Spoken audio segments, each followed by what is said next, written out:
What's up, guys? Welcome back to Malt Mondays. This week we're taking a look at the Glenmorangie 10-year-old. In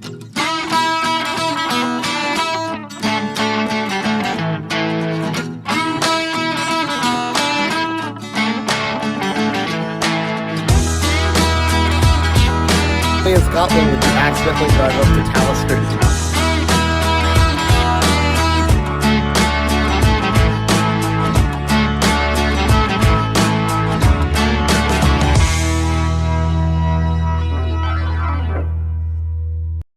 So before I begin, I just want to let you know, if you haven't already, go check out the Whiskey Uncut podcast that I'm doing in collaboration with Bourbon Sippers.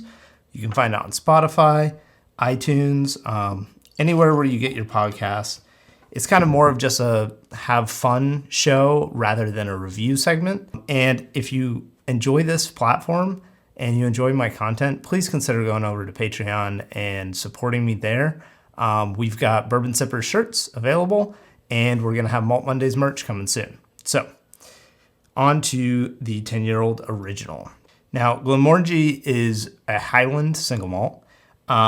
So it's not quite the Speyside style of the heavy sherry casks, which are really typical. But it's not quite as much of what I would describe as a Highland style as, say, Oban. So it's kind of in between.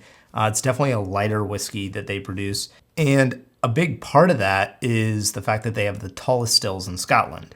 So because of the height of the stills, it prevents a lot of the heavier, denser vapors reaching over the top of the stills and making it into the liquid.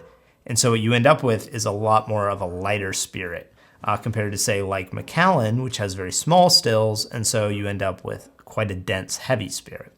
Now, the 10-year-old original is being done in ex-bourbon casks only, as far as I'm aware. It's 43% ABV, and it is artificially colored. We have to assume, because they don't state otherwise. So it's nice to see a bottle at, this is $40 bottle, being presented above 40% ABV for single malt Scotch, that is. Because typically at that price point, you would be at 80 proof. And you might not think those 3 percentage points make much of a difference, but it actually can quite dramatically change the mouthfeel of a whiskey in terms of how watery it feels, especially on the low end. Just a few percentage points can make a big difference. So glad to see that here. So, light gold color, but again, probably not artificially colored. So that doesn't really tell us anything. I would like to see Glenmorangie do natural color, but I would assume it would be even lighter than this. It would probably be almost clear. So I kind of understand with a whiskey like this that's done only in the bourbon casks, that's a younger age, that they want to do it because people might think it's way too light and be turned off by that. But at the end of the day, it's still, it's still dishonest, in my opinion, to use artificial coloring. So on to the aroma, and let's see how it smells. So right away, when you smell this whiskey, you get just really light, effervescent aromas. There's nothing that really jumps out as being like the dominant aroma here. You just get light vanilla, light nuttiness. A little bit of the malt comes through. But again, this is an extremely light nose. There's citrus there. A little bit of coconut, which is not my favorite. So I would guess that this is both first and second fill ex-bourbon casks, some blend of that. But I don't get any of the fruit characters that I would associate with a sherry cask. So I'm pretty confident, that what I researched was accurate, that this is ex-bourbon only. And maybe there's a little bit of red apple there. This is definitely a little bit different than like the Glenfiddich 12 or Glenlivet 12, which are more on the green apple, pear, that kind of spectrum. This is a little more towards the nuttiness, the kind of hay, barley, the malt side.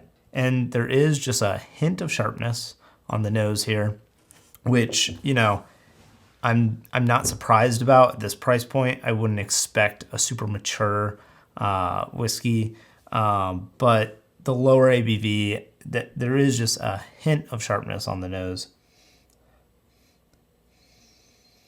but definitely not in a way that would make you think this is cheap whiskey, and it's not. You know, $40 for a single malt is definitely entry level, but I think this makes a good showing. So let's see how it tastes.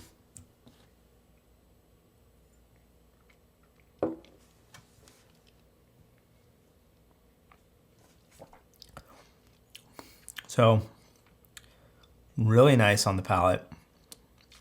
No burn in the back of your throat.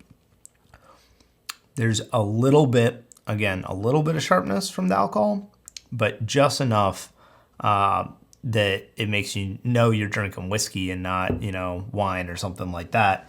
It's not harsh at all. You get a little bit more of that vanilla coming through.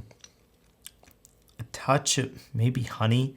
It's pretty sweet. There's like a syrupy honey flavor there. The finish, it's a little bit dry, but there's not really a finish here. And honestly, I would say that's kind of, for me, the most disappointing part of this whiskey is that after you drink it, there's a little bit of dryness, but that's kind of it. So the finish is a little bland on this one. But again, it's very inviting whiskey. I mean, this is something, if you're just getting into single malts and looking for something to try, this is super approachable. It's not super complex. You're going to be able to sit with this and pick out the flavors. You're going to be able to enjoy everything it's got to offer and not feel like it's overwhelming you. And it's easy enough to drink that you're not going to feel off-put as you might with a higher proof whiskey if you're just starting out. I think if you're an experienced whiskey drinker, though, who's had a lot of different stuff, I think this one's going to be too simple for you. And again, I say that from the perspective of it's very much designed to be kind of an entry-level malt. At $35, $40, I think, is the most I've ever seen anyone charging for this. And I've often seen it down even as low as $25 when it's on sale. I think if you're just getting into single malt scotch, this is definitely one to check out.